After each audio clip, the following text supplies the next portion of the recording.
July 5, 2026 రోజున యాదాద్రి భువనగిరి జిల్లా bus stand సమీపంలో ఉన్నటువంటి జూనియర్ కళాశాల మైదానంలో తెలంగాణ రాష్ట్ర వ్యాప్తంగా వస్తున్నటువంటి బీసీ ప్రజలందరూ కూడా అక్కడ సమావేశం ఏర్పాటు అవుతోంది. ఆ సమావేశాన్ని తెలంగాణ రాజ్యాధికార పార్టీ నిర్వహిస్తోంది. ఈ సమావేశం ఒక చారిత్రాత్మకమైనటువంటి సమావేశం. సరిగ్గా అదే మైదానంలో ఏదైతే చనిపోయి అమరుడైనటువంటి గద్దరన్న మొట్టమొదటిసారిగా అమ్మా తెలంగాణ మా ఆకలి కేకల గానం అనేటువంటి పాట మొట్టమొదటిసారిగా అక్కడే పాడిండు. అలాగే తెలంగాణ జనసభ లాంటి సభలను బెల్లి లలితక్క ప్రారంభించినటువంటి స్థలం అది. అనేక మంది ఉద్యమకారులకు వేదికైంది ఆ కళాశాల మైదానం. సేమ్ అక్కడే ఆ చారిత్రాత్మకమైనటువంటి ప్లేస్లోనే అత్యంత చారిత్రాత్మకమైనటువంటి సభను నిర్వహించబోతా ఉన్నాం. ఇది జయశంకర్ సార్ తెలంగాణ ఉద్యమంలో ఒక మాట చెప్పేవాడు.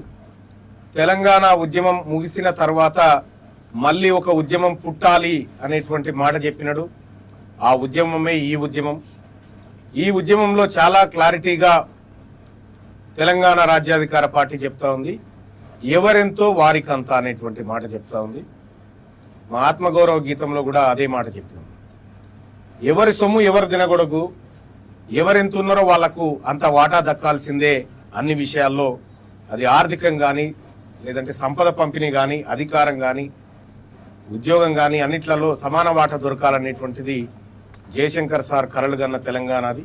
ఆ తెలంగాణను సాకారం చేయడం బీసీలుగా మా ముందున్నటువంటి అంశం. అందుకోసమే ఆ కీలకమైనటువంటి సమావేశాన్ని ఏర్పాటు చేయడం జరిగింది. ఇవాళ దొడ్డి కుమరయ్య గారి వర్ధంతి.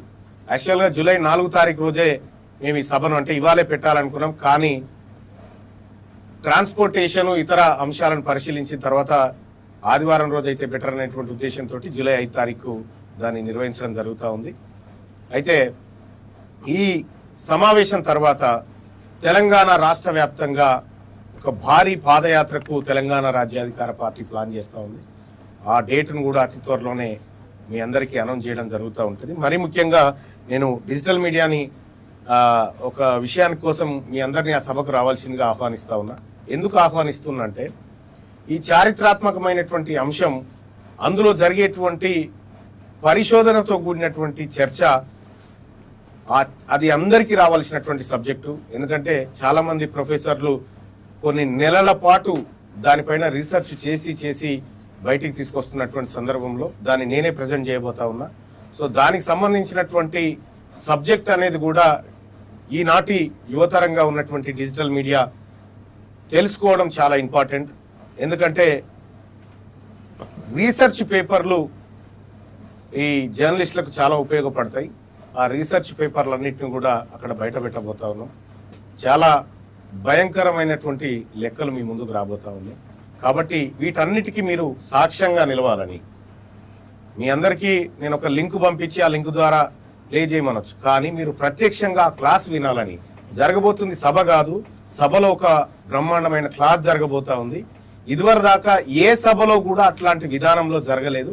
అది జరగబోతా ఉంది. దానికి ప్రత్యక్ష సాక్షులుగా మీరుంటే రేపు పొద్దున ఈ తెలంగాణ సమాజానికి ఒక దిక్సూచి లాంటి వాళ్ళు, ఒక న్యాయ నిర్ణేతలుగా మీరు ఉండేటువంటి అవకాశం ఉంటుంది. కాబట్టి డిజిటల్ మిత్రులందరినీ కూడా ఆ కార్యక్రమానికి ఆహ్వానిస్తాం.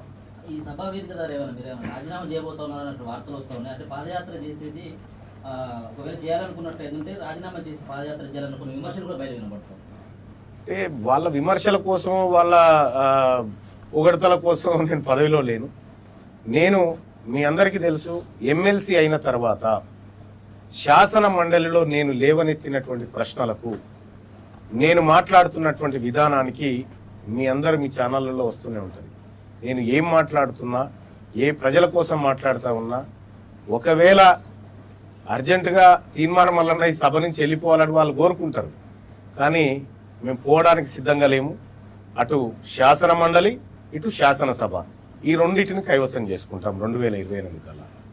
కానీ ఒక మాట, నిజంగా తెలంగాణ రాష్ట్రంలో అధికారంలో ఉన్నటువంటి అధికార పక్షంలో ఉండి అధికార పార్టీ చేస్తున్నటువంటి తప్పులను ఎత్తి చూపుతూ కులగణన లెక్కల దగ్గర నుంచి ఆధారాలతో సహా బయటపెట్టినటువంటి నేపథ్యంలో సహజంగానే వాళ్ళు జీర్ణించుకోలేక సస్పెండ్ చేసినారు. తీన్మార్ మల్లన్న ఇంప్లిమెంట్ చేయమని కోరిండు, కానీ వాళ్ళు సస్పెండ్ చేసినారు. దానికి నాకేం బాధ లేదు.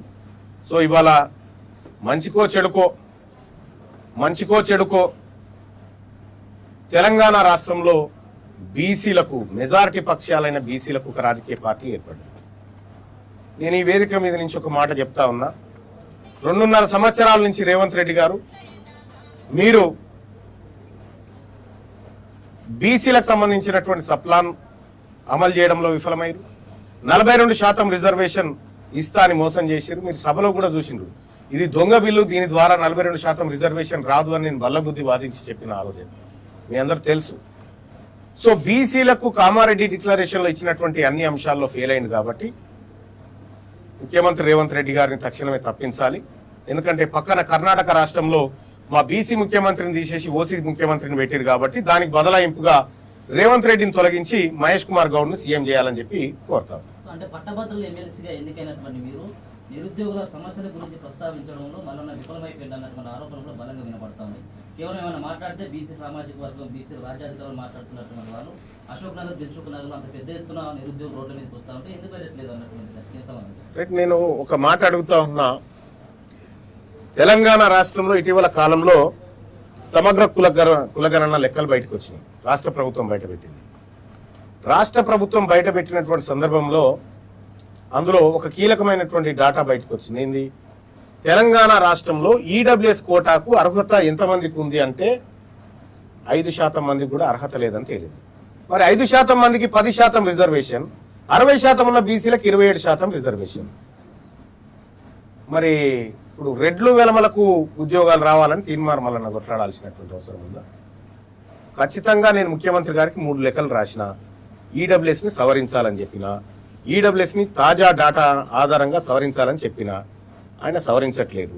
కాబట్టి ప్రభుత్వాన్ని సవరించుకునేటువంటి ప్రయత్నం చేస్తా ఉన్నాం. తెలంగాణ రాష్ట్రంలో నిరుద్యోగ సోదరులకు చెప్తా ఉన్నాం. ఇవాళ ఆడ ఆడ ఆడ ఓ బోర్డు ఉంటుంది, క్లాస్ యాప్ తీసుకురా. ఇక్కడ తీన్మార్ మల్లన్న నిరుద్యోగుల కోసం చేస్తున్నటువంటి కృషికి ఇటీవల నాకు ఒక అవార్డు ఇచ్చినారు.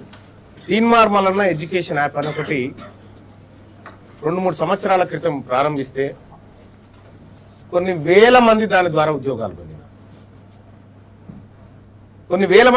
పొందినారు. ఇవాళ ప్రభుత్వ ఉద్యోగాలకు సంబంధించి నిరుద్యోగులు చాలా కాలం నుంచి వెయిట్ చేస్తున్న మాట వాస్తవం. మేం పోరాటం చేసి రెడ్లను వెలమలకు ఉద్యోగాలు కల్పించేటువంటి పోరాటంలో అయితే తీన్మార్ మల్లన్న ఎట్టి పరిస్థితుల్లో ఉండడు.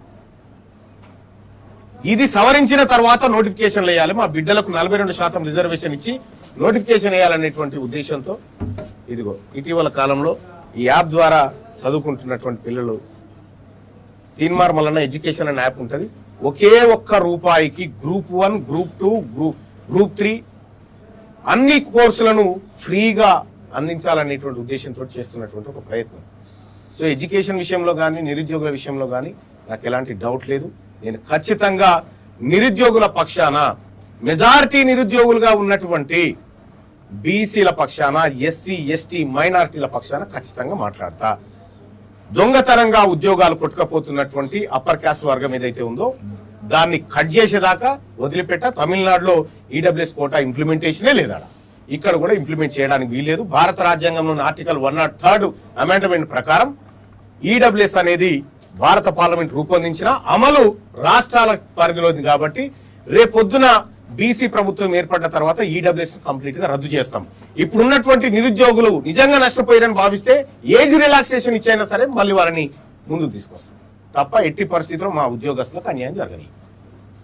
అన్న ఇప్పుడు అంటే బీఆర్ఎస్ అండ్ కాంగ్రెస్ పార్టీకి సంబంధించిన నేతల మధ్య మాటల వారు నడుస్తూ ఉన్నది.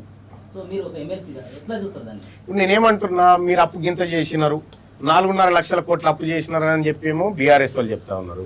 7 లక్షల కోట్ల అప్పు చేసినారనేమో కాంగ్రెస్ వాళ్ళు చెప్తా ఉన్నారు. నేను ఒకటే మాట చెప్తా ఉన్నా, ఈ 4,81,000 కోట్ల అప్పు చేసినామని చెప్పి బీఆర్ఎస్ వాళ్ళు చెప్తారు కదా, 4,81,000 కోట్లకు మీరు వీళ్ళు చేసినటువంటి 2 లక్షల కోట్లకు ఫస్ట్ మీరు జమనాథ్ ఉండరు. దానికి ఫస్ట్ మీ పార్టీలు తెలంగాణ రాష్ట్రంలో ఈ ప్రజల పేరుతో చేసినటువంటి అప్పులకు బీఆర్ఎస్ పార్టీ జమనాథ్ రాసియండి, ఇటు కాంగ్రెస్ పార్టీ జమనాథ్ తీసి రాసియండి. అప్పుడు మాట్లాడుతాం. మీరు పేద ప్రజల పేరు చెప్పి దొంగతనంగా ఈ 2 పార్టీలు ప్రజా సంపదను లూటీ చేసినాయి. ఎవరి పేరు చెప్పి తెచ్చిరు అవి? ఇక్కడ ఉన్న వాళ్ళందరూ తలకాయలు తాకట్టు పెట్టి తెచ్చారు. కేసీఆర్ కొడుకు తాకట్టు పెట్టిరా ఏమన్నా? కేసీఆర్ ఆస్తులా లేకపోతే రేవంత్ రెడ్డి ఆస్తులు తాకట్టు పెట్టిరా? పెట్టలేదు కదా. కాబట్టి మీరు అప్పు చేసిరని మీరు అంటారు కాబట్టి మీరే వాటికి జమనాథ్ ఉండండి. ఒకవేళ ప్రజలు కట్టడంలో విఫలమైతే మా పార్టీలు కడతాయని ఒప్పుకోండి, చూద్దాం, మేము మాట్లాడతాం. కాబట్టి ఇది ఒక దొంగ నాటకం అంతే. ఇది కాలం గడుపుకోవడానికి, ప్రజా సమస్యలను పక్కదారి పట్టించి పబ్బం గడుపుకోవడానికి ఈ 2 పార్టీలు ఆడుతున్నటువంటి డ్రామా. మీ సభ ఎన్ని గంటలకు స్టార్ట్ అవుతుంది? అసలు ప్రభుత్వానికి మీరు ఎలాంటి సూచనలు ఇవ్వబోతున్నారు? సూచనలు కాదు, భూకంపమే చేస్తాం. సూచనలు ఏం లేవు. మేము సూచనలు ఇచ్చే స్థాయి అయిపోయింది. ఎందుకంటే వాళ్ళు ఇంప్లిమెంట్ చేయాల్సినటువంటి అంశాలను పక్కదారి పట్టించారు కాబట్టి మేము ఏం చేయబోతున్నామో రేపు సభలో చెప్తాం ఖచ్చితంగా. సభ 2 గంటలకు ప్రారంభం అవుతుంది. ఇదివరకు రకరకాల ధూమ్ధాములు చూసారు కదా, ఇది కొత్త తరహా ధూమ్ధామ్ ఉంటుంది. ఇక్కడ కొత్త తరహా ఉంటుంది, ఒక సరికొత్త విధానంలో ఈ ప్రోగ్రాం ఉంటుంది, సాంస్కృతిక విభాగం ఉంటుంది. ఆ తర్వాత చాలా కీలకమైనటువంటి అంశాలను వివిధ రూపాల్లో మీ ముందుకు తీసుకొచ్చే ప్రయత్నం చేస్తాం. సాయంత్రం 6 గంటల వరకు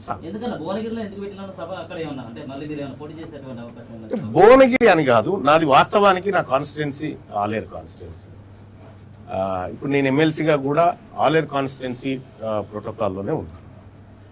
భువనగిరిలో పెట్టడానికి ఒక చారిత్రాత్మకమైనటువంటి నేపథ్యాన్ని మీకు ముందే చెప్పిన. అదే వేదిక మీద కొండా లక్ష్మణ్ బాపూజీ, అదే వేదిక మీద జయశంకర్ సార్, అదే వేదిక మీద గద్దరన్న, అదే వేదిక మీద బెల్లి లలిత, అదే వేదిక మీద మారోజు వీరన్న లాంటి వాళ్ళు సేమ్ ఏ వేదిక మీద నుంచే అయితే వాళ్ళు ఈ ప్రజా శ్రేయస్సును కోరుతూ ఉద్యమాలు నిర్మించారో ఆ వేదికను ఎంచుకున్నాం. కానీ స్థలానికి ప్రాధాన్యత ఉంది తప్ప కానీ మాకేం ప్రాధాన్యత లేదు. ఆ స్థలానికి ఒక చారిత్రాత్మక ప్రాధాన్యత. ఓకేనా? Thank you.